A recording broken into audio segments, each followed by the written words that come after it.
87-year-old Pope Francis making the trip across Italy, where G7 leaders are meeting this week, with the future of artificial intelligence at the top of his mind. The Pope inadvertently became a symbol of the power of generative AI through this image. It's not a real picture of him, but it sure looks like it, and dominated the internet last year. In his remarks to leaders Friday, the Pope's focus was much more serious than memes. He warned against allowing AI to be used in weapons and called for strong regulations that protect human dignity.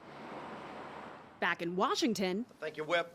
An opposite message coming from House Majority Leader Steve Scalise. He says Republicans are not interested in any major new AI regulations. Telling Punchbowl News, ultimately, we just want to make sure we don't have government getting in the way of the innovation that's happening. It appears to be a major reversal of calls from House Republicans for laws to create guardrails for AI. I think this legislation is a good first step. I recently rolled out last week a deep fake bill, an initiative that would take a look at it from a criminal perspective.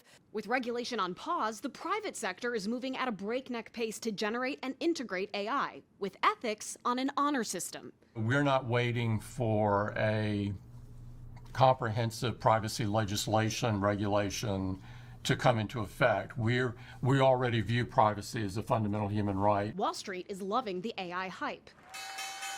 The S&P 500 and tech-heavy NASDAQ saw a marathon of record highs this week, driven in part by a rally in tech stocks like Apple, Microsoft, Broadcom, and NVIDIA. With all the opportunities that come with AI, there's also the real threat to human jobs.